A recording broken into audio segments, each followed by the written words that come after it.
Qu'y a-t-il dans la société qui vous répugne autant? Dites-moi. Ah, j'en sais rien. Peut-être que c'est lié au fait que tout le monde considérait Steve Jobs comme un grand homme, alors qu'on savait qu'il se faisait des milliards de dollars sur le dos des enfants. On se spamme les uns les autres avec un tas d'opinions minables qui voudraient se faire passer pour de vraies idées, avec des réseaux sociaux qui simulent l'intimité. Ou est-ce que c'est le fait qu'on a voté pour ça?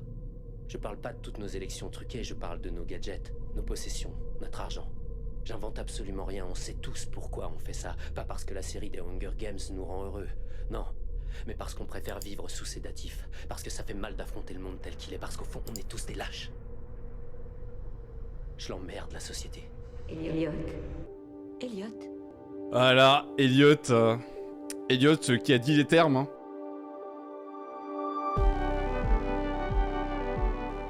Creeper, et toi, si tu devais caler une série qui serait pas Person of Interest, mais que les gens, selon toi, devraient voir absolument, en tout cas, toi, c'est ton top 1 de ce qu'on devrait voir pour l'informatique, ou en tout cas, un rapport avec ça, pour toi, ce serait quoi dans ta liste à toi? Non, pour moi, ça serait Mister Robot.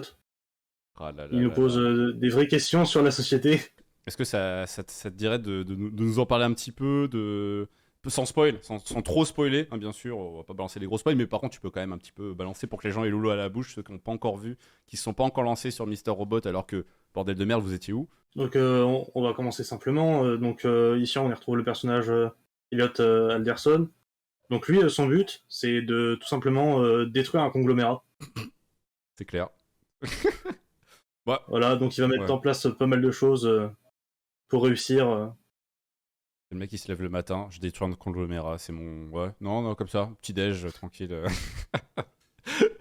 Normal, et ça part en couille, hein. On peut le dire dans la série, ça part vraiment, Ouais. ça part vraiment loin. C'est un délire. Je crois que, je sais pas ce que vous en pensez les gars, mais je crois que c'est une des séries que j'ai vues qui était la plus fidèle sur l'informatique. Enfin, je sais pas comment dire. C'est une des séries qui est la plus. Je pense que c'est peut-être la série. C'est même Exit pas des codes.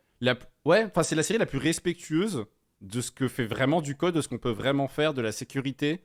Enfin, tu vois, c'est genre, c'est pas le mec qui s'assoit un soir et il dit oh, vas-y, je hack comme ça par magie. Non, il t'explique comment en général, où ils vont te donner des pistes, ou quand ils vont vraiment faire un hack, en général, ils vont galérer, tu vois. C'est vraiment, il faut faire des choses physiques parfois. Enfin, je pense que c'est une des séries qui est la Ouais, plus ils utilisent les intéressante à bons voir termes.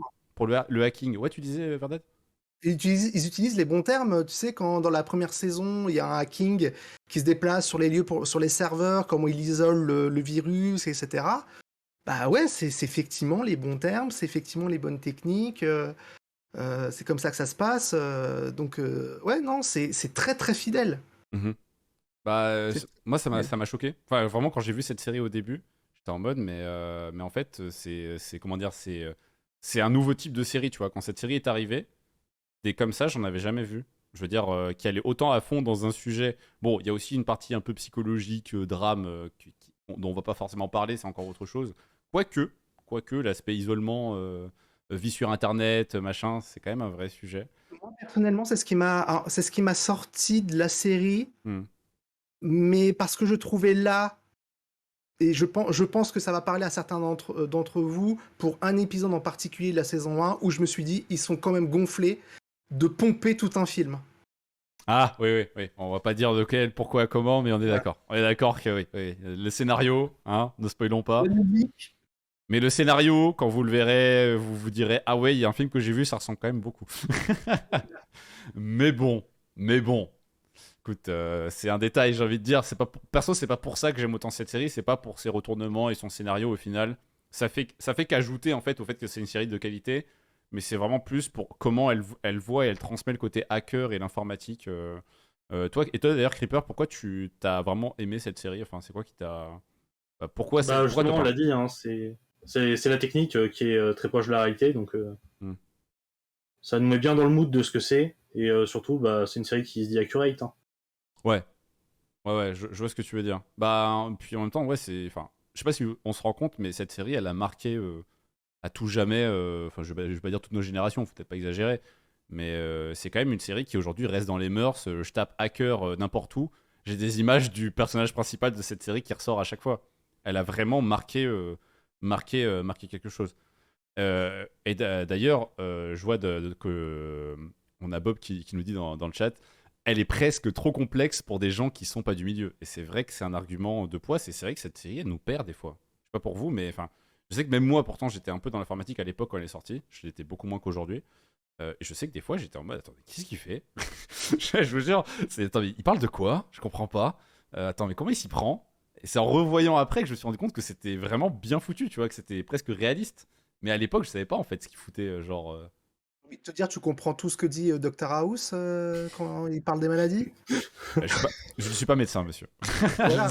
Je ne suis pas T'inquiète, médecin. un médecin te dirait pareil, il fait non mais il raconte de la merde là.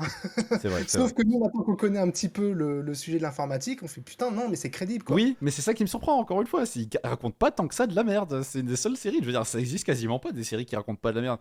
Des séries qui, quand le mec il tape sur son clavier, il y a pas des bip bip de partout. Ça n'existe quasiment pas. C'est Oui. une des seules qui existe où le mec est seul dans sa chambre, dans le noir. Il y a pas un bruit. Il y a juste son putain de clavier. Et je crois que j'ai pas d'autres rêves de ce genre-là. Enfin, je veux dire, elle sort vraiment de l'ordinaire. Alors, ça existe, hein, je dis pas que ça existe pas, d'accord, qu'on me fasse pas dire ce que je n'ai pas dit. J'ai d'autres séries dans le manteau qui respectent un peu ça. Mais on voit pas autant cet aspect hacking code se faire, en fait. C'est la numéro 1 pour moi. Le NCIS duo clavier. Nous dit Tom dans le chat. Parfait, oui, en effet. C'est vrai qu'on a oublié NCIS, désolé, on a oublié je sais plus, la petite gothique qui est spécialiste informatique, ouais. C'est vrai. Ouais, qui sait tout faire à partir du moment où c'est scientifique, elle sait faire. Voilà, t'inquiète pas, elle sait tout Oui. faire. T'inquiète. Les geeks sont forcément, c'est comme dans Stranger Things, les gamins Voilà. de 14 ans, ils savent hacker. Les fameux geeks. De toute façon, il y a le mot geek, donc à partir de là, ça répare les ordi à Noël et ça hack la NASA le soir pour le boulot. Normal, c'est la routine quelque part. Bah, Ça à partir d'une Xbox. c'est vrai, parce que c'est puissant les Xbox, tu sais, Non, mais en fait, c'est juste une inspiration et une ode à MacGyver qui te sûr. faisait un avion avec un trombone et un chewing-gum. Hein, donc, Évidemment. Évidemment. Donc ouais, et en plus ça utilise des vrais terminals Linux dans Mister Robot, en effet, on dit aussi dans le chat, et c'est vrai, le film... Il n'y a pas que ça, ils utilisent aussi des vraies applications qui sont sur mobile. Par exemple, leur Bien application de messagerie, c'est Signal. Putain, mais t'as bien analysé le truc, bien vu. Très bien vu de ta part, ouais, c'est vrai. C'est vrai qu'ils utilisent que des trucs qui sont plus ou moins vrais. Les seuls qu'ils utilisent pas, je pense, c'est ceux où ils peuvent avoir un problème légal, en général. Où tu vois qu'ils évitent, si jamais ils crachent trop sur une société, par exemple. Genre, bon, ils ont craché sur Steve Jobs, mais je crois qu'il était déjà mort à l'époque, donc ça va. Mais sinon, en général, ils mettent un faux nom, si jamais ils voient que c'est trop compliqué de mal parler de quelqu'un.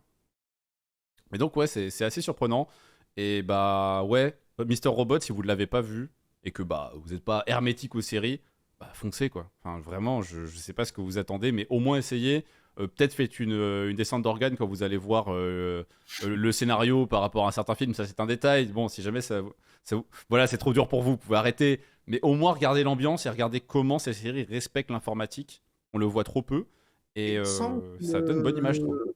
Il me semble que le scénariste, je suis pas sûr, mais il me semble que le scénariste a travaillé dans le milieu de la tech.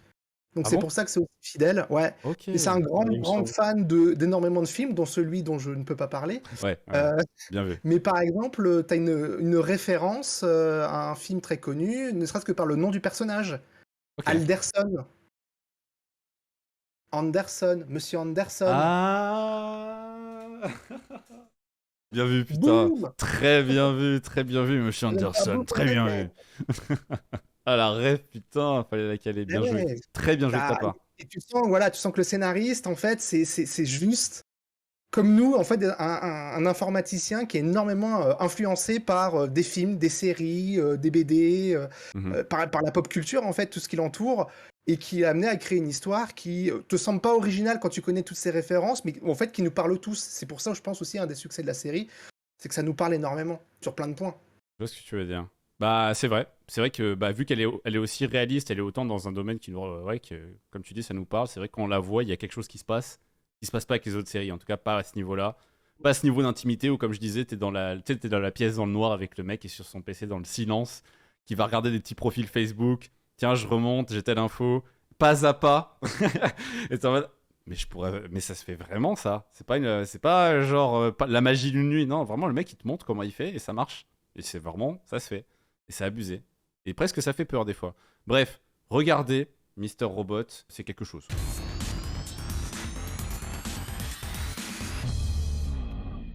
Maintenant qu'on a passé sur ce fameux Mister Robot, Est-ce que je peux vous balancer ma série qu'il faut absolument voir.